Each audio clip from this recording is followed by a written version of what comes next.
શ્રી કુંડપુર આચાર્ય પ્રણીત સમય સાજી પરમારો એમાં અમૃતચંદ્રાચાર્ય દેવની ટીકાનો પહેલા કળશ ઉપર આપણે સ્વાધ્યાય ચાલે છે. એ વિષય શરૂ કરતા પહેલા ફરીથી દિવસીય પ્રવચનમાં થોડું રિપીટ કરીને તો કીધું બહુ સૂક્ષ્મ વાત છે. એમને ક્યાં સુધી આ બધા અધિકાર એટલે કળશો જે ચાલે છે શેના છે? મોક્ષ અધિકારના છે અને એ છેલ્લા કળશો છે. એમાં એટલા માટે કે કોનું સ્વરૂપ બતાવ્યું? મોક્ષનું સ્વરૂપ બતાવ્યું. અને એ પહેલા શું બતાવ્યું? આવી મોક્ષ દશા ક્યારે થાય છે? સમ્યક દર્શન થાય તો થાય છે. અને એ રીતે એમાંથી શું લિંક કરી? મોક્ષ કેવી દશા છે? અશુદ્ધ દશા કે શુદ્ધ દશા છે? શુદ્ધ દશા. કારણ કે એમાં છે ને જેવું છે તેવું પ્રગટ થયું શબ્દ આવતા હતા. તો સ્વભાવ શુદ્ધ સ્વરૂપ પૂર્ણ છે તેવી રીતે પછી એમાં શું લિંક લીધી?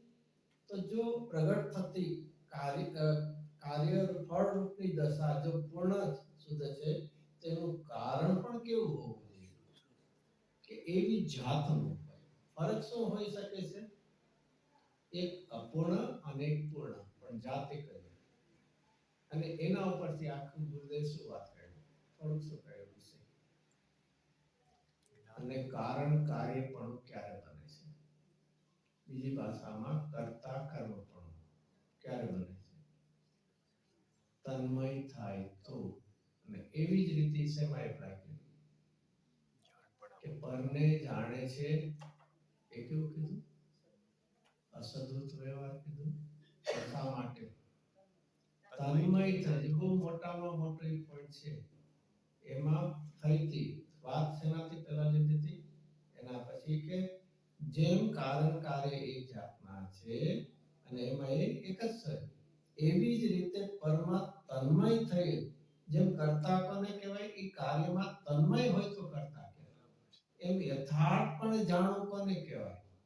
યથાર્થ એટલે હું જાણતો નથી. એક બહુ જ વિચારવા જેવું. પરને જાણતો નથી અસદભૂત વ્યવહારિકોના જેવું છે. કુંભાર ઘડાને કરે એવું અસદભૂત છે. બે મોટો ફરક છે. એક આગમ શૈલીનું છે, આ અધ્યાત્મ શૈલી.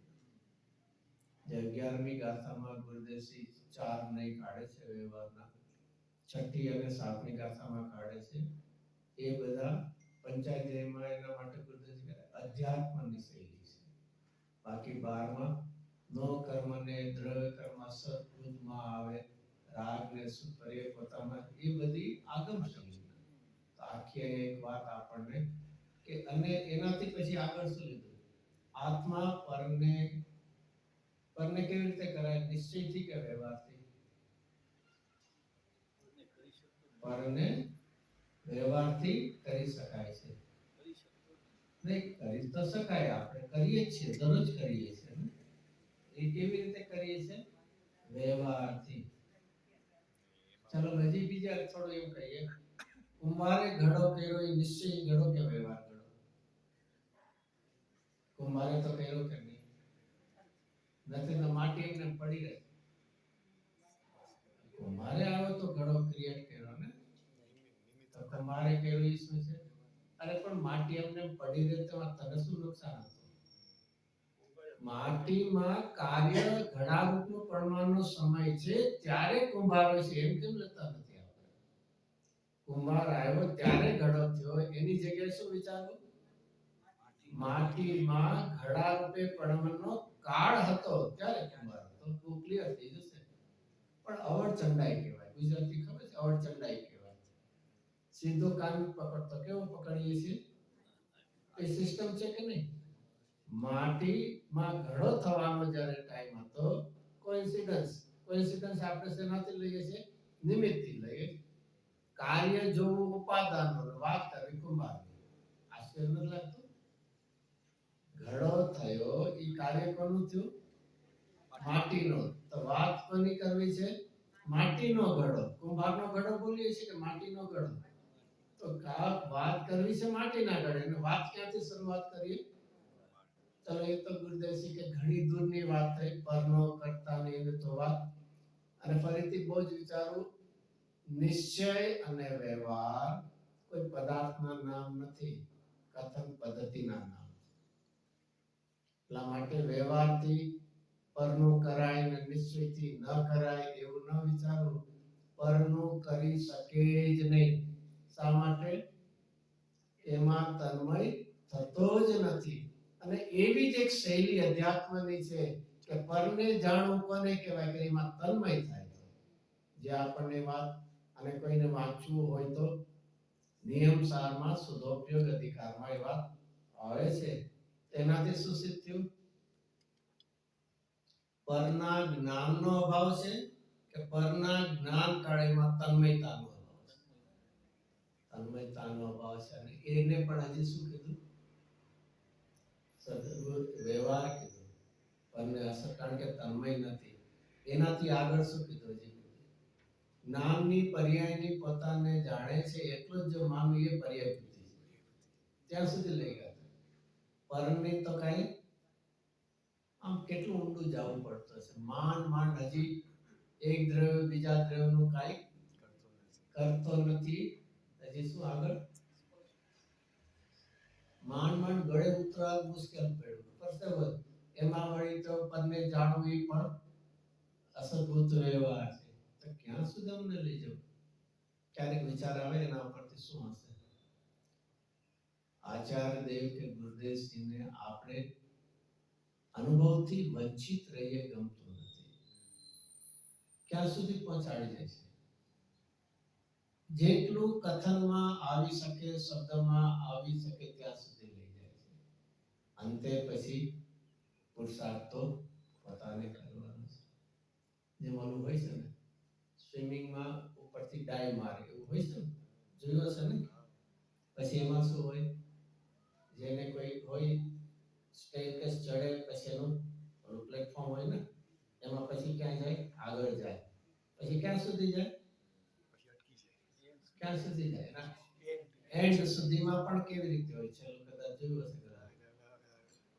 પછી આખા આંગળા ઉપર એવું હોય. પછી હવે એને ડર લાગે ન જાય તો કોણ શું કરી દે? પછી તો શું થવું પડે? નિર્ભયપણે એને જમ્પ મારવો પડશે. એમ અહીંયા ઠેઠ સુધી આપણને લઈ જાય. કોઈ પણ વિકલ્પમાં ન અટકે. પછી જો ન જાય તો ક્યાં સુધી? પરને કરવાની તો દૂરની વાત રહે. પરને જાણવું એ પણ એક તન્મય નથી, માટે અસદભૂત વ્યવહાર છે. અરે એટલું પોતાની જ્ઞાનની પર્યાયને જાણે એટલામાં પણ અટકો. તેનું નામ શું કીધું? પર્યાય બુદ્ધિ કીધું.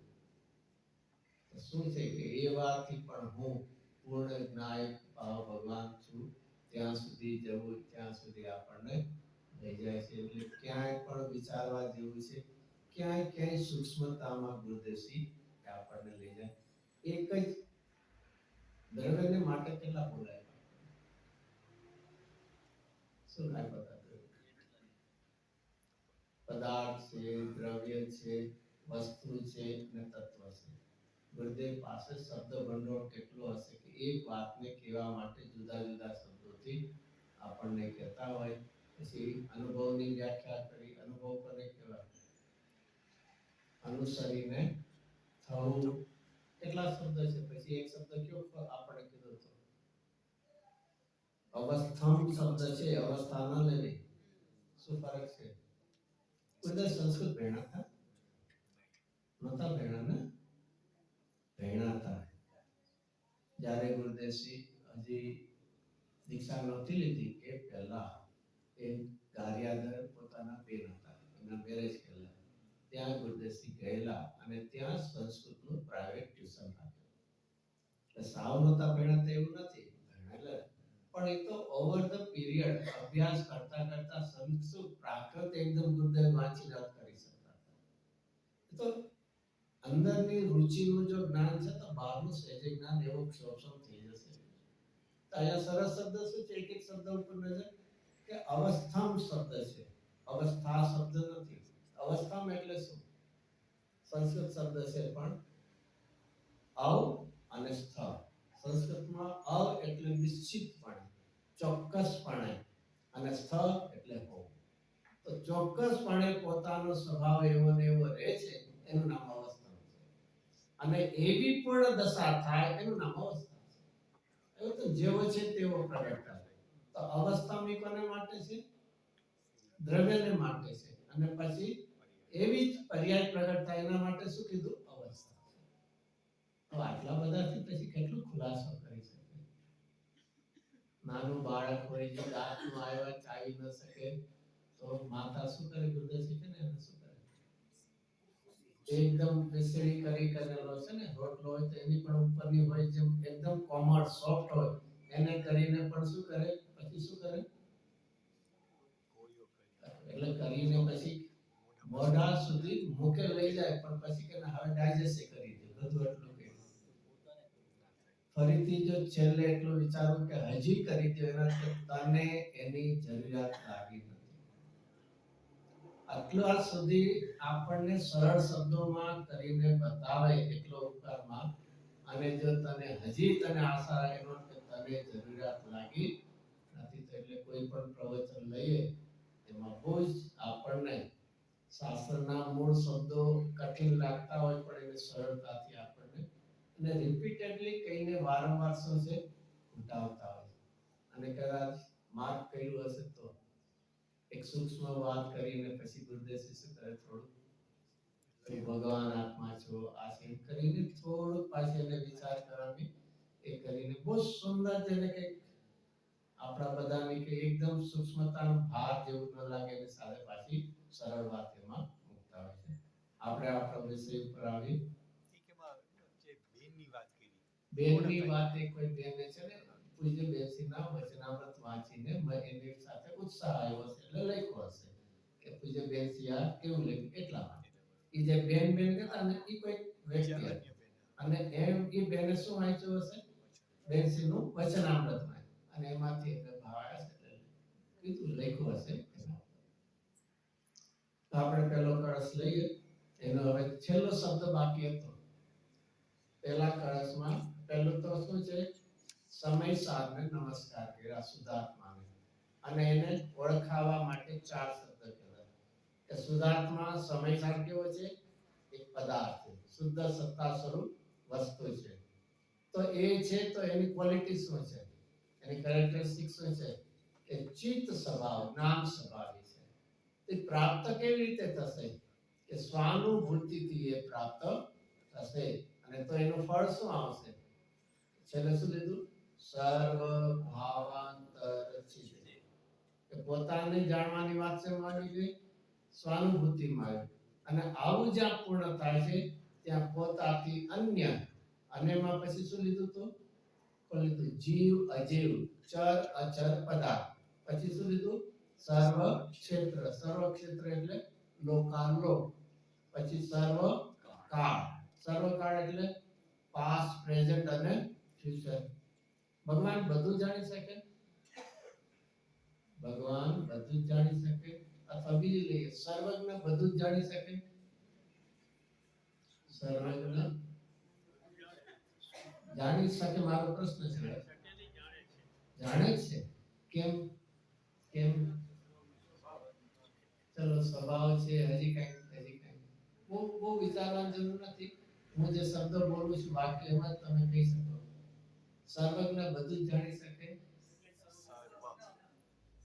અરે ભાઈ તું એક બાજુ સર્વ કેમ પાછો કે બધું ન જાણે સર્વજ્ઞ હેના કહેવાય? કોન્ટ્રાડિક્ટ કરીએ છીએ આપણા અભિપ્રાયમાં પણ ઘણી વાર એમ થાય કે સર્વજ્ઞ બધું જાણે. We are using the first word. સર્વ it means total. અને ટોટલમાં કોણ આવે? જો એટલા બહુ જ વિચારે કોઈ પણ પદાર્થનું એક્ઝિસ્ટન્સ બેઝિક ચાર પ્રકાર ફેક્ટરથી હોય છે જેને આપણે શું કહીએ? દ્રવ્યથી, ક્ષેત્રથી, કાળથી અને ભાવથી. કોઈ પણ મને એક્ઝામ્પલ આપી દો લિવિંગ નોન લિવિંગ કોઈમાંથી કે કોઈ સબસ્ટન્સ હોય અને એનો કોઈ એરિયા ન હોય ને એર ને કઈ ન તો બે ન હોય જરા એનો એરિયા હોય પદાર્થ હોય તો એનો કોઈને કોઈ ક્ષેત્ર એરિયા ઓક્યુપાઈડ કરીને કરે. હવે તો એરમાં બધું કરીએ જૈન ધર્મ તો બધું પહેલા તો હવા તો ખાલી હોય ખાલી નથી એનું પણ પોતાનું શું છે? એનો એરિયા છે વોલ્યુમ છે એનું પછી અને છે તો એનું શું છે? Time duration. એટલે એક એરિયા વાઇઝ ગયા હવે ટાઈમ. તો તો કોઈ પણ પદાર્થનું કેવું હોય? હા, તો કાળ કેટલો હોય? ક્ષણ પૂરતો હોય, અનાદિ અનંત હોય, અનાદિ શાંત હોય કે સાદી અનંત હોય? 4 ફેક્ટર થાય ને? કેટલો હોય ટાઈમ ડ્યુરેશન?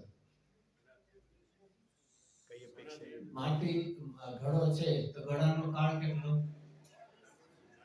થોડોક ને સાદી શાંત જ ને? હા કે ના કઈ ચોખ્ખું કહેવાનું આપણે આમાં છે ને જ્ઞાનમાં નિશ્ચિતતા હોવી જોઈએ, જ્ઞાનમાં ડાઉટ ન હોવો જોઈએ. જ્યાં ડાઉટ હોય છે અજ્ઞાન છે. જ્ઞાનના 3 દોષ છે, સંશય, વિભ્રમ ને ટીમો અનાદ્રવસાય. અરે ભાઈ ઘડો છે એ એની પર્યાય છે. મૂળ દ્રષ્ટાંત રૂપે લઈએ તો માટી છે. મૂળ પૂતગલ છે, આ એક દ્રષ્ટાંત રૂપે ક્યારે પણ માટીનો અભાવ છે કે ઘડો નહોતો એ પહેલા પણ માટી છે. ઘડો છે તોય માટી છે, ઘડો ફૂટી જશે તોય માટી છે. સોનું ક્યારે છે? સોનું ક્યારે છે? બિસ્કિટ બન્યા પછી હોય ને? તો ક્યારે હોય? અરે ભાઈ ખાણમાં પણ એના પડેલો તો એનું શું થાય છે? શેપ એટલે એનું ફોર્મ ચેન્જ થાય છે, બાકી બેઝિકલી સોનું તો કોઈ પણ પદાર્થ છે એનું કોઈ ક્ષેત્ર છે અને એનો કાળ અનાદિ અનંત અને એના શું હોય છે? ગુણ એટલે ભાવ. તો પછી જો ભગવાન ખાલી પાસ્ટનું થઈ ગયું એટલે જાણી શકે, વર્તમાનનું પણ જાણે, ફ્યુચરનું ન જાણે તો અધૂરું જ્ઞાન થયું. ટાઈમ વાઇઝમાં આપણે કેટલું કટ કરી નાખ્યું? ફ્યુચર કરી નાખ્યું, કટ કરી નાખ્યું. તો ભગવાન શું જાણે છે? અહીંયા લખ્યું સર્વ કાળ, સર્વ ક્ષેત્ર, સર્વ કાળ, પછી છેલ્લે શું આવ્યું હતું? સર્વ વિશેષણો સહિત. પેજ નંબર 2 માં લાસ્ટ લાઈન હશે. સર્વ વિશેષણ એટલે અહીંયા શું લેવા? ગુણ અને સહિત આવી ગયું દ્રવ્ય, ક્ષેત્ર, કાળ અને ભાવ. હવે શું આવ્યું? બે સમયમાં જાણે, 3 સમયમાં જાણે. એ બધું બોલવું સહેલું છે, પહેલા પૂરું કરવું પડે, એમને બોલી પડે. ચલો આપણે કેવળ જ્ઞાન થયું તો એ કઈ ગતિમાં છે? શિવ ભગવાન તો 4 ગતિ રહી, પણ આપણે અરિયંત લઈએ.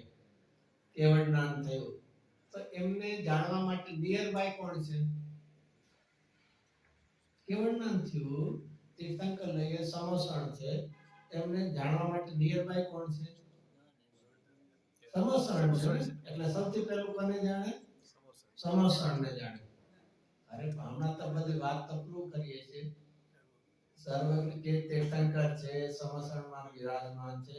આપણે કેમ ભાઈ હમણાં નજીકનું કામ જલ્દી કરીએ, પછી બહારનું પછી કરવા જશું. એ અરિયંત ભગવાન સૌથી પહેલું પર નિયર બાય ને કે ફાર અવે હોય ને? ક્યું જાણે?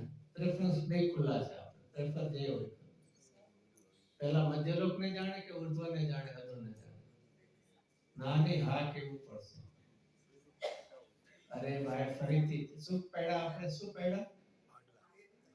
ભેદ પડ્યા, કાળ વિષયના ભેદ પડ્યા. એનો અર્થ કે તારી પાસે પૂર્ણતા નથી. શું છે? જ્ઞેય જગતમાં ક્યારે છે? એટ એ ટાઈમ છે. જો જ્ઞેય એક સાથે પૂર્ણ છે તો એને જાણનાર પૂર્ણ હોય અને તો જ એને સર્વજ્ઞ કહેવાય. જ્ઞેય પૂર્ણ જ્ઞેયને જાણવા માટે જો ક્રમ કરવો પડે, ટાઈમ વાઇઝ કરવો પડે, ડિવાઇડ કરવા પડે, એનો અર્થ કે જ્ઞેયને પૂર્ણ એક સાથે ન જાણ્યા તો એ જ્ઞાન પૂર્ણ નથી.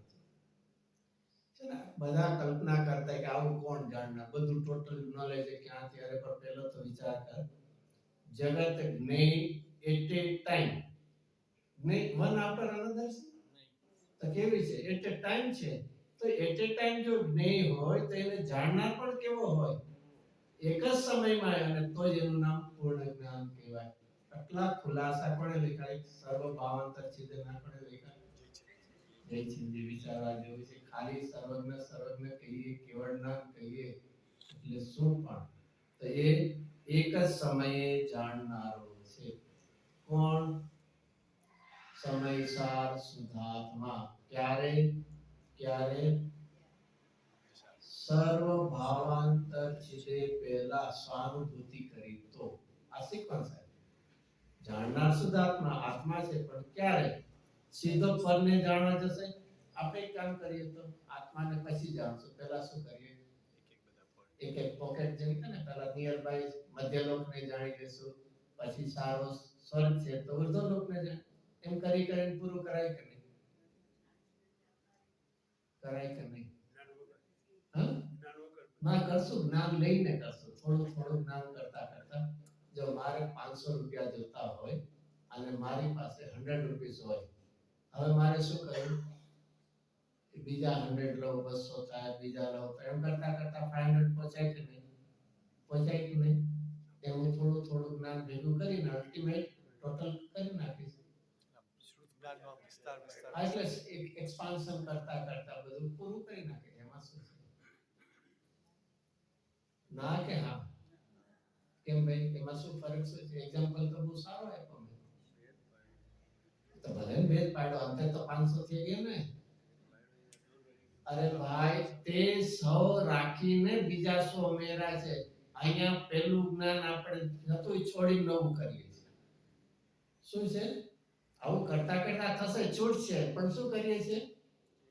નવું નવું જ્ઞાન થાય છે ને જૂનું, એટલે એવી રીતે ક્યારેય નહીં થાય તને. એવી જ રીતે અધૂરું રાખીને ક્યારે પૂર્ણતા ન હોય, અધૂરું છૂટે તો પૂર્ણતા હોય. શું છે? અધૂરું ને આવું બધું નહીં ને. આપણે કેવળ જ્ઞાન થાય પછી મતિ સુખ બધું રાખીને આપણે કેવળ જ્ઞાન રાખીએ. ક્યારે પણ ગુજરાતીમાં કહે ને ફળ્યું કહે ને ફળે, ગ્રાઉન્ડ કહે ને, અને પછી ઘર હોય. મારે ગ્રાઉન્ડમાં ઊભા રહીને મારે ઘરે જવું છે. શું હશે? છોડવું પડશે. અપૂર્ણતાનો અભાવ તો પૂર્ણતાની પ્રાપ્તિ છે. આવું બધું શું છે? મગજ થોડું દોડાવીએ નહીં, પછી કે અમને કાંઈ સમજાય નહીં, એ તો કામ નહીં થાય. ચલો આ રીતે આપણને કળસ્યો ભાવાર્થમાં જયચંદજીએ બહુ સરસ વિસ્તાર લીધો છે. એમાં આપણે જો એનો પેલો ભાવાર્થ પેજ નંબર 3 માં છે ને, પહેલું વાંચીએ પછી એમનું સમાન પહેલો પ્રશ્ન લીધો અહીં મંગળ અર્થે, અહીં એટલે પહેલા કળશમાં મંગળ અર્થે શુદ્ધાત્માને નમસ્કાર કર્યો. શુદ્ધાત્મા ઇઝ ઇક્વલ ટુ સમયસા એને કર્યો. હવે કોઈ એમ પ્રશ્ન કરે, કોણ પ્રશ્ન કરે? કોણ કરે? નહીં, કઈ જવાબ જ નહીં. અરે કોઈ એટલે આપણને પ્રશ્ન થવો જોઈએ, કોઈ બીજા શું અહીંયા તો ખાલી વાંચીને વયા કે આગળ એમ નહીં. તને આવો પેલો પ્રશ્ન થવો જોઈએ કે જો ઈષ્ટદેવને નમસ્કાર કર્યા તો ઈષ્ટદેવને કેવી રીતે ડિફાઇન કરવા? How to identify? મારે ઓળખવા કેવી રીતે? આજે તમે સમયસાર શુદ્ધાત્મા ઈષ્ટદેવને નમસ્કાર કર્યા, ઈચ્છે કેવું તેના માટે સરસ જયચંદજીના આપણને ડેફિનેશન માટે શબ્દ ઈષ્ટદેવનું સામાન્ય સ્વરૂપ હવે કે છે કેવું હોય? પહેલો બોલ સર્વકર્મ રહી, પછી બીજો સર્વજ્ઞ, પછી ત્રીજો વિતરાગ, અને તેનું નામ જ શુદ્ધાત્મા કે, અને શુદ્ધાત્મા ઈષ્ટદેવ છે. આવી ગયો? હવે શું લિંક આવી? આપણે નમસ્કાર કોને કહીએ? કોને કરીએ?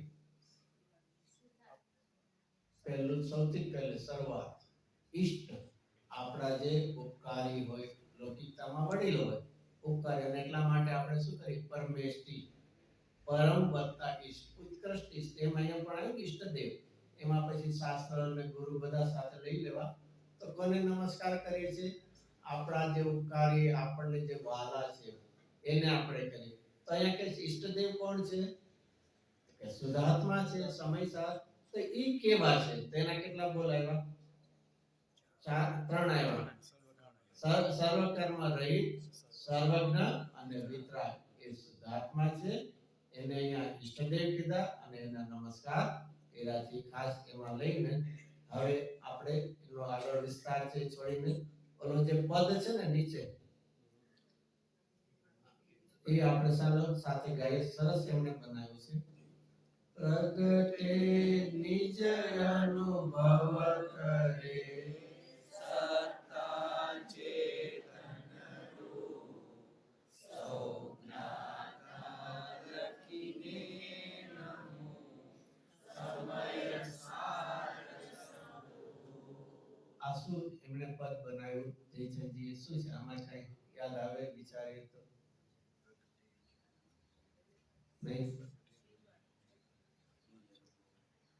પહેલા જ કળશનું ટોટલી ટ્રાન્સલેશન છે નમઃ સમય રાજુ જે છે ને એમાંથી આપણે ચલો લઈએ આમાં લખ્યું છે પ્રગટે નિજ અનુભવ કરે મૂળ સંસ્કૃતમાં કયા શબ્દ હતા સ્વાનુભૂતિ પ્રકાશ પછી સત્તા સત્તા સત્તા માટે કયો શબ્દ છે મૂળ ભાવાય ચેતન રૂપ માટે કયો શબ્દ છે ચિત્ત સ્વભાવાય પછી સૌ જ્ઞાતા લખીને સર્વ ભાવાંતર છે તે નમો નમઃ સમયસાર એટલે સમયસાર આવી ગયું આવી એક જયચંદજી પણ એક કવિત્વ પણ કેવું હશે કે આ કળશના એક એક શબ્દોને ટોટલી એપ્રોપ્રિએટ કરીને આખું એક પદ બનાવ્યું છે અને સમયસાર કેવું છે સૌ ભૂપ એટલે એનો તો રાજા કિંગ કિંગ કેવી રીતે કીધું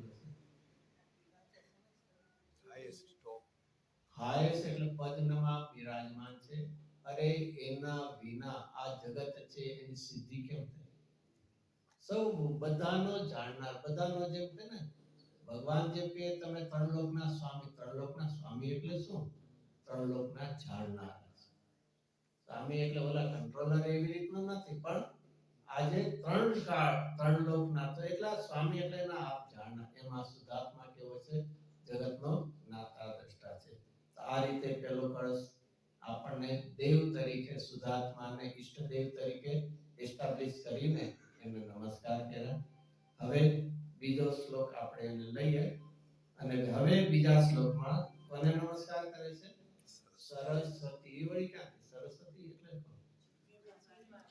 અહીંયા એવું ક્યાંથી લેવાનું સ્કૂલમાં અહીંયા તમે ભણતા એટલે નો ઇન્ડિયામાં જાઓ તો સ્કૂલમાં સરસ્વતી અને કેવી ડ્રો કરી હોય નહીં પીકોક ઉપર બેસે અને વીણા વગાડે એનું નામ શું કહેવાય તો સરસ્વતી તો ન્યા હોય અહીંયા ક્યાં હોય અહીંયા ક્યાં હોય જો એક વિચારવા જેવું છે સ્કૂલ હોય ને સ્કૂલ એજ્યુકેશન જેને કહે ને અને એમાં એક એના સિમ્બોલ તરીકે કોને એસ્ટાબ્લિશ ના કરીએ લોકિતામાં એમ અહીંયા કહે છે કે આત્માને ઓળખવા માટે એને ડિસ્ક્રાઇબ કરવા ઓળખવા માટે શું જરૂર હોય ડિસ્ક્રાઇબ કરવા માટે શું જરૂરી હોય વાણી પહેલા શું જરૂરી સત્ય જાણવું પદાર્થ જાણ્યો અને તો વાણીમાં ડિસ્ક્રાઇબ થાય હજી પદાર્થને જાણ્યો જ નથી તો ડિસ્ક્રિપ્શન શું આવશે તો એ રીતે અહીંયા જે કોને અહીંયા ડિસ્ક્રાઇબ કરવાની વાત છે કોની વાત છે અહીંયા બધાને અનંત ધર્મ સ્વરૂપ જે પદાર્થ છે એમાં એટલે જો એમાં આવશે બીજા શ્લોકમાં પહેલો શબ્દ અનંત ધર્મણ શબ્દ છે ડિસ્ક્રિપ્શન ભલે મુખ્યપણે આત્માનો છે પણ આમ જનરલાઇઝ કરીએ તો એનું શું કરવું છે એને વર્ણન પણ વર્ણન પહેલા શું કરવું જોશે જાણવું અને તેથી સરસ્વતીના બે પ્રકાર લીધા જ્ઞાન અને વાણી તો જયચંદજી આ બધું નામ આપ્યા સરસ્વતી છે અહીંયા જીન વાણીને સરસ્વતી આમ કહેવાય છે પણ અહીંયા સરસ્વતી શબ્દ એમણે કે કોને વર્ણન કરવું છે અનંત ધર્મ સ્વરૂપ પદાર્થને એ પછી જીવ હજી બધાય અને એનું વર્ણન કરવું છે તો ફરીથી વર્ણન કરવા પહેલા શું નેસેસરી શું છે જાણવું છે તો અહીંયા સરસ્વતીના બે પ્રકાર જ્ઞાનમય અને વાણીમય જ્ઞાનમાં પણ બે એમને ડિવિઝન લીધા જયચંદજી એકા બે ડિવિઝન લીધા હજી તો આગળ આવશે કેવળ જ્ઞાન અને ભાવશુદ્ધ જ્ઞાન કેવળ જ્ઞાન કેવી રીતે જાણ્યું છે વર્ણન કર્યું દિવ્યદરીમાં પણ કેવી રીતે જાણ્યું પ્રત્યક્ષપણે જાણ્યું અને ભાવશુદ્ધમાં કેવી રીતે જાણ્યું પરોક્ષપણે પણ જેવું કેવું એ જાણ્યું એને અનુસાર જાણ્યું અને ત્યારે જ એનું નામ સમ્યક જ્ઞાન કહેવાય છે કોઈ રીતે વિચાર કરીએ તો આવું બધું ભાવ અંદરથી કાઢવા ઇટ્સ નોટ ઇઝી જોબ કે અહીંયા જીનવાણીની વાત આવી એમાં અને અમૃતચંદ્રાચાર્ય દેવનો થોડુંક સંસ્કૃત આવડશે ને થોડું વાંચતા આવડશે ને એટલે એ રીતે વિચાર કરીએ તો આવું બધું ભાવ અંદરથી કાઢવા ઇટ્સ નોટ ઇઝી જોબ કે અહીંયા જીનવાણીની વાત આવી એમાં અને અમૃતચંદ્રાચાર્ય દેવનો થોડુંક સંસ્કૃત આવડશે ને થોડું વાંચતા આવડશે અનંત ધર્મણો તત્વં પશ્યન્તિ પ્રત્યગાત્મન અનેકાંતમયી મૂર્તિ નિત્યમેવ પ્રકાશતમ. રાઘવ ફાવતા છે ને, જેમ આપણે બોલે બનાવો પડી જાય છે ને, અનુષ્ઠાન એવી જ આપણે થોડો ટ્યુન જો આવડશે તો બહુ સરળ રીતે ગવાય એવું છે. અહીંયા ફરીથી બે, પહેલી લાઈન અને બીજી લાઈન શું છે? સરસ શબ્દો છે. પહેલી એક એક શબ્દ, પહેલી લાઈન અને સેકન્ડ લાઈન. અનંત ધર્મણો તત્વમ એટલે કોણ છે? કોઈ પણ પદાર્થ હોય અનંત ધર્મને લઈને બેઠો છે. કોઈ પણ પદાર્થ જળ હો, ચેતન હો, રૂપી હો, અરૂપી હો. હજી એક ત્રીજું શું લઈ શકાય? જળ, ચેતન, રૂપી, અરૂપી. હજી એક પ્રદેશી કે બહુ પ્રદેશી. કોઈ પણ પદાર્થ કેવો છે? અનંત ધર્મ લઈને બેઠો છે. અનંત ધર્મ. અનંત ધર્મની ક્યાં વ્યાખ્યા આવે છે? પરિશિષ્ટમાં. પણ ક્યાં પરિશિષ્ટમાં? ક્યાં? બોલોમાં 14 બોલ. 14 બોલમાં ઈ સિવાય અનેકાંત બધું ગોતવું પડે ને બધું આવું થાય. જો 47 શક્તિ એક ગુણરૂપ ધર્મ છે અને એક યોગ્યતા રૂપના ધર્મ એ નઈ રૂપે પ્રવચન સામે છે.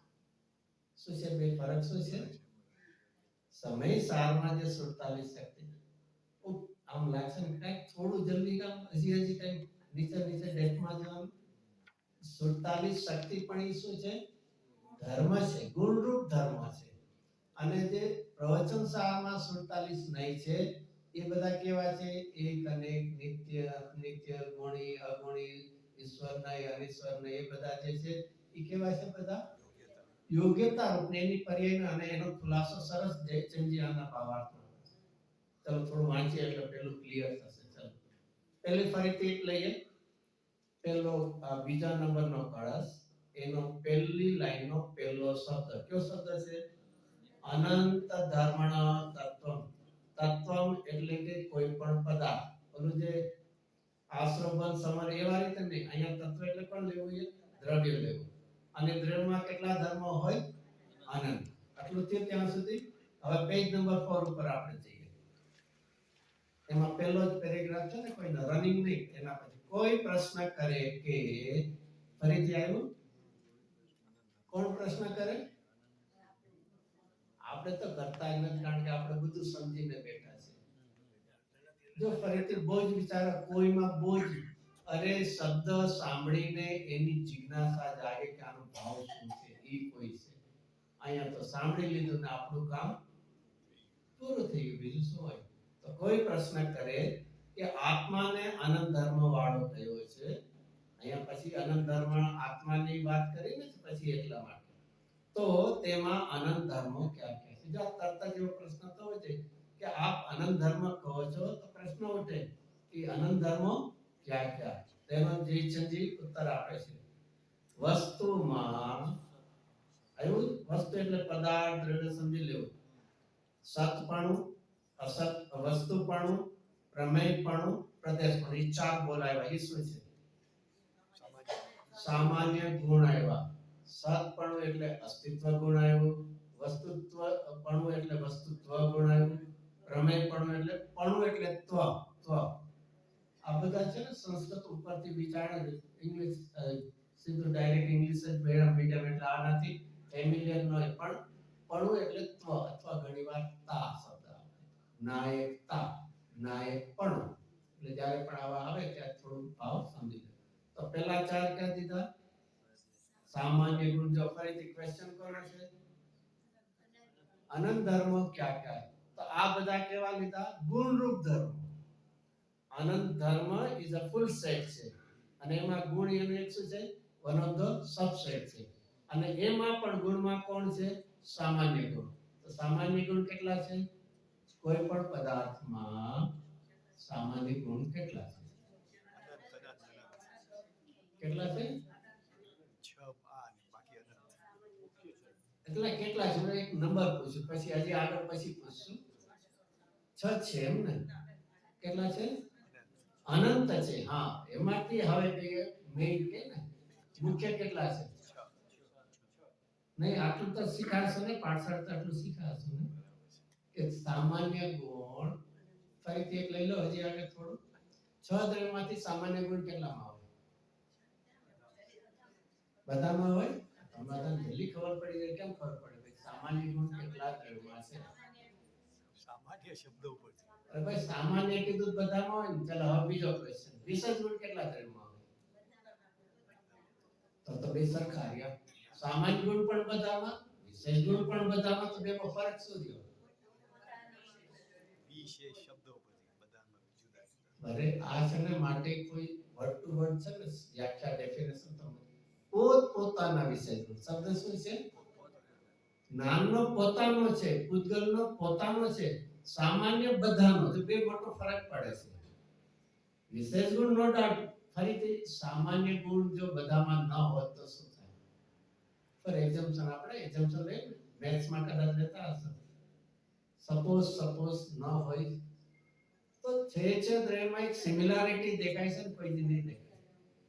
આપણે બધા હ્યુમન બીંગ છે, તો હ્યુમન બીંગ ની સિમિલારિટી શું હોય? બે હાથ, બે પગ, બે કાન સિમિલર છે. અને એટલું જ હોય તો શું થાય? તો એકબીજાથી ડિફરન્શિએટ ન થાય. બધાની હાઈટ એક સરખી હોય, સ્કિન કલર એક સરખો હોય, તો એઝ એ હ્યુમન બીંગ આપણામાં બધામાં શું છે? બે છે. ક્વોલિટીમાં એક સિમિલારિટી પણ છે અને ડિફરન્શિએટ કરાય એવું પણ છે. તો જે સિમિલારિટી દેખાડે તેનું નામ શું કહેવાય છે? સામાન્ય ગુણ. અને બેને એકબીજાને ડિફરન્શિએટ કરી શકીએ એ ગુણનું નામ શું છે? આવું લોજિક છે, પણ હવે ઓલું શું છે ખાલી નહીં શીખી જઈએ ને. તો અહીંયા ફરીથી આપણે શેની વાત ચાલતી હતી કે સામાન્ય ગુણ કેટલામાં હોય? હવે સામાન્ય જ કીધા પછી પ્રશ્ન શું પૂછો છો?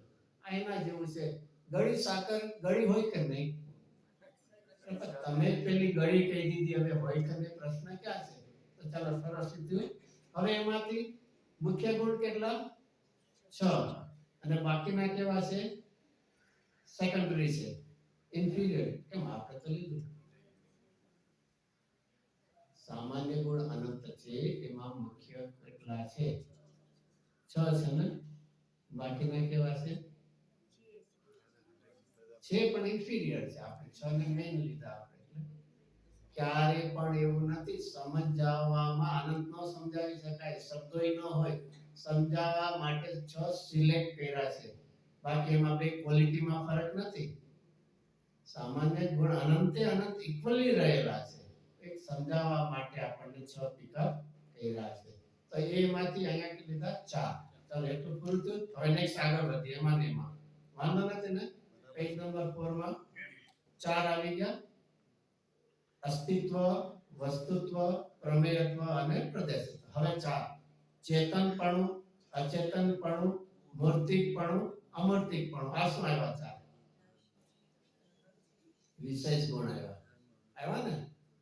કોના? દ્રવ્યને. પ્રશ્ન કોનો છે? જો પ્રશ્ન પૂછજો. આત્માના આનંદ ધર્મ. તો આ 4 કોના આવ્યા? કોના આવ્યા? ફરીથી આત્માના આવ્યા ને. મારા એટલે મારા આવ્યા ને. ચેતનપણું, અચેતનપણું, મૂર્તિકપણું, અમૂર્તિ. ફરીથી પ્રશ્ન શેનો છે? આત્માના. આ ભલે ધર્મ છે, પણ ધર્મમાં પણ આ ગુણ કોના છે? આત્માના છે ને. પ્રશ્ન આત્માનો પૂછ્યો અને ઉત્તરમાં પણ કે છે હા કે ના. ચલો આપણે ડિવિઝન પાડવું. ચેતનપણું અને અમૂર્તિકપણું શિવ ભગવાનનું હોય, અને અચેતનપણું અને મૂર્તિકપણું સંસારીનું હોય. નહીં એવું નહીં. તો આ તો આનો કઈ જવાબ ગોતવો પડશે. અચ્છા, નાસ્તિ રૂપનું મારામાં અચેતનપણું છે. શું છે? નાસ્તિકપણે મારામાં અચેતનપણું છે. તો કેવી રીતે લેવાય? એની પણ અચેતનપણું એમાં તો અહીંયા તો આ પ્રશ્ન કોનો છે અને તો વર્ણન કોનું આવ્યું? જો આ એક વાંચવાની પદ્ધતિ શીખવી પડશે. આમાં ને આમાં જવાબ છે પણ આપણું ધ્યાન નથી જતું. હજી કોઈ વાંચીને જવાબ દેવો હોય તો આમાં ને આમાં જવાબ છે કે બીજે નથી ગોતવા. નાસ્તિ લેવું હોય ને તો અચેતનપણું નથી એમ કહેવાય. નાસ્તિ પડે અચેતનપણું ન કહેવાય. અચેતનપણું મારામાં નથી, અહીંયા તો છે એની વાત છે. ફરક છે. જો આમાં ફરીથી વાંચવાની, ચાલો ઉત્તરમાં પહેલો શબ્દ કયો છે? તો જો વસ્તુની વ્યાખ્યા એટલે છયની વ્યાખ્યા કરી. ભલે પ્રશ્ન પૂછનારે કોની વાત લીધી હતી? આત્માની. જયચંદજી શું લે છે? ખાલી આત્મામાં જ અનંત ધર્મ છે એમ નથી, દરેક પદાર્થમાં. આ એક વાંચવાની પદ્ધતિ વિચારવી જોઈએ. છે જવાબ મળી ગયો. હવે જવાબમાં કોને આપ્યું છે ને લઈ લીધા છે. પ્રશ્ન કોને પૂછ્યો તો? આત્મા. એમ ન સમજો કે આત્મામાં જ અનંત ધર્મ હોય બીજામાં ન હોય, એવું નથી. તો હવે જો આવી ગયો જવાબ, છ સામાન તો બધામાં, તો ચેતનપણું કોનામાં છે? આત્મામાં. બાકીના પાંચમાં શું છે? અચેતનપણું. મૂર્તિકપણું કોનામાં છે? ફરીથી આપણે લઈએ. ચેતનપણું 6 માંથી કેટલા દ્રવ્યમાં? 1 માં. અચેતનપણું કેટલામાં? 5 માં. એવી જ રીતે મૂર્તિકપણું કેટલામાં? 1 માં. અને અમૂર્તિકપણું 5. અને એનો અર્થ છે કે જે ચેતન હોય મૂર્તિક હોય અને જે બે એક એક થયા ને. ફરીથી નંબર 3 આપણે જઈએ તો ચેતન 1, અચેતન 5. પછી મૂર્તિક 1, અમૂર્તિક 5. ધેરફોર જે ચેતન હોય એ મૂર્તિક હોય અને જે અચેતન હોય એ અમૂર્તિક. Very good. ના શું નંબર 3 તો ટેલી કરી દીધું. આ રીતે થોડું બધું 6 દ્રવ્યમાં 3 ગ્રુપ બની શકે છે. રૂપી અને ચેતન લઈએ ને, અને અરૂપી અને અચેતન રીતે એનું કોમ્બિનેશન. કેવું કોમ્બિનેશન બની શકે? કોઈ દ્રવ્ય 4 પોસિબિલિટી છે. ચેતન, રૂપી, ચેતન, અરૂપી. જડ, રૂપી, જડ, અરૂપી. એવી રીતે કોમ્બિનેશન હોય. એમાંથી 3 પોસિબલ છે, એક પોસિબલ નથી. ક્યો આવું બધું નહીં, બધું શીખતા નહીં, બધું પરમ્યુટેશન અને કોમ્બિનેશન બધું શીખતા નહીં. એમાં ક્યારે પણ ચેતન રૂપી ન હોય. કોમ્બિનેશન ક્યારે ન થાય. ચેતન અરૂપી કોણ? જીવ. પછી અચેતન અરૂપી 4, ધર્માસ્તિ, અધર્માસ્તિ, આકાશને, અને અચેતન રૂપી ઉદ્ગત. આઈડિયા છે ચંદ્ર? કાઈ આવું બધું એક જીવનમાં આપણી જ્ઞાનની શું છે એ રીતે સ્પષ્ટતા થાય. એના માટે નથી આ પ્રકારે. તો અહીંયા ફરીથી જો પ્રશ્નકારનો ભલે આત્મા માટે જ, પણ જયચંદજી એમ કહે છે કે આત્મા પણ એક પદાર્થ છે ને, તો બધામાં આવું હોય. અને જો છેલ્લે એમાં સરસ શબ્દ છે ઇસ પેરેગ્રાફમાં લાસ્ટ, આત્મા પણ વસ્તુ છે તેથી તેમાં પણ પોતાના અનંત ધર્મ છે. આવી ગયો આન્સર. તો કેટલું કહ્યું? પ્રશ્ન કરારે આત્મા સ્પેસિફિકલી પૂછ્યો, પણ જયચંદજી કે એવું નથી, બધા પદાર્થમાં. અને આત્મા પણ વન ઓફ ધેમ વસ્તુ છે, માટે તેમાં પણ કેટલા છે? અનંત ધર્મ. તો આ રીતે ફરીથી ધર્મ, ધર્મ એટલે ફરીથી ધર્મ એટલે ધારી રાખેલો ભાવ. પદાર્થની અંદર આવું તમને ધારણ કન્ટેન એમ મળશે. એમાં એક કેવા મળશે? ગુણ. ક્યાં ગુણ? સામાન્ય ગુણ. બીજા ક્યાં મળશે? વિશેષ ગુણ. ચલો એનાથી આગળ વાંચીએ. હવે તો ક્લિયર થાય છે ને બધું? પ્રશ્ન અને ઉત્તરમાં શું ફરક છે? પ્રશ્ન આત્માનો છે, ઉત્તર એક કોમન આપે છે વસ્તુનો. અહીંયા બે સામાન્ય અને વિશેષ ગુણ છે. પછી આદિ ધર્મ તો ગુણ છે, આવી ગયું. પછી અને તે ગુણોનું પછી શબ્દ શું છે? ક્યારેક ક્યારેક પરિણમન થવું તે પર્યાય છે. મેં એવું નથી લખ્યું. પરિણમન ક્યારે થાય? સમય હર સમય નો થાય. ટેબલ તો ક્યાંનું અહીંયા પડ્યું છે, એમાં કઈ પરિણમન થયું? આ પરિણમન દેખાય છે કે ત્યાં ને ત્યાં સ્ટેડી છે. કોઈ કાર હોય ને રન કરે ત્યારે પણ આઉટ ઓફ ઓર્ડર કેમ બગડી જાય, ત્યારે તેમાં કઈ પરિણમન ન હોય ને. તાર બગડી ગઈ છે ત્યાં ને ત્યાં ઊભી રહે છે, હવે રન નથી કરતી, તેનું પરિણામ શું થઈ ગયું? અટકી ગઈ. ચાલુ છે. નહીં તો આપણે શું કામ બગડી ગયું, આઉટ ઓફ ઓર્ડર એવા બધા શબ્દો શા માટે યુઝ કરીએ? જોરથી એનું પરિણામ થયું. કાક રન થાય તો પરિણામ કહેવાય, ત્યાં ત્યાં ઊભી પરિણામ થોડી કહેવાય. પેલા ઘડિયાળ હતી ને લોલક તે હવે તો બગડી ગઈ છે એટલે સ્ટેડી છે. વર્કિંગ કન્ડિશનમાં હોય ત્યારે પરિણામ હોય, બગડી જાય અટકી જાય ત્યારે તો કાંઈ ન હોય. અને એટલે તો ફેંકી દેજો, ત્યારે એનું વર્કિંગ હોય તો રાખ્યો નહીં. આ આપણી મોહ ભાવ છે. તારી ઈચ્છા પ્રમાણે થાય તો જ પરિણામ થાય એમ નહીં. સ્થિર રહેવું ઈ પણ એક એનું પરિણામ છે. મોશનમાં રહેવું ઈ જ એનું પરિણામ છે. એ રીતે સ્ટેડી રહેવું. અરે બગડવું પણ એક તારી કલ્પના છે, બાકી એ રૂપનું પરિણામ ઈ પણ એનું પરિણામ છે. પણ મોહ સિવાય બીજું જોતા જ નથી આપણે. ક્યારેક જ્ઞાનના વિવેકથી જોઈએ તો ખબર પડશે. તો હવે કેવું સરસ શબ્દ લીધા, તે ગુણોનો. આમાં પણ એક ખુલાસો શું હોઈ શકે? એક દ્રવ્ય છે એટલે એક જ પરિણામ નથી, જેટલા ગુણો છે બધાનું પરિણામ છે. તો પછી એક અભેદપણે આપણે કઈ દ્રવ્યનું પરિણામ, પણ પરિણામ કોનું છે રીતે? તે ગુણોનો શબ્દ વાપર્યો છે, તે ગુણોનો. અને પાછું ત્રણેય કાળ એટલે ભૂતકાળમાં થઈ ગયું છે, વર્તમાનમાં થાય છે અને ભાવિ કાળમાં થશે. ક્યાં સુધી થશે? જીવતા હશો ત્યાં સુધી. પછી મરી ગયા પછી કાંઈ થોડી થાય કાંઈ. ત્રણેય કાળનું પરિણામ. એ પાછું કેવું છે? ત્રણ કાળ તો લીધા, સાથે શું એડ કર્યો શબ્દ? સમયવર્તી. એટલે શું સમયવર્તી? એટલે પ્યોર ગુજરાતી આવડવું જોઈએ તો મજા આવે. સમયવર્તી એટલે શું? એક સમયે. એવું નથી કે 3-4 સમય એક સાથે ગયા પછી 3 સમય બ્લેન્ક ગયા. તો જો કેટલું સુંદર એક ખુલાસો. ત્રણ કાળ વર્તી અને પાછું એક સમયવર્તી. તે પરિણામ થવું તેનું નામ પર્યાય છે, જે અનંત છે. અને પછી જે લીધા વળી વસ્તુમાં, એનો તો વળી એટલે બેન્ડ. વળી એટલે બેન્ડ ને. શું? અમે વળી એટલે બેન્ડ થયેલું નહીં. વળી એટલે પ્લસ. આટલી વાત કર્યા છે, હજી કઈ વાત એમાં એડ કરવી છે, એનું નામ હવે એનો વિસ્તાર શું છે? તીર્થંકરો જગતના જય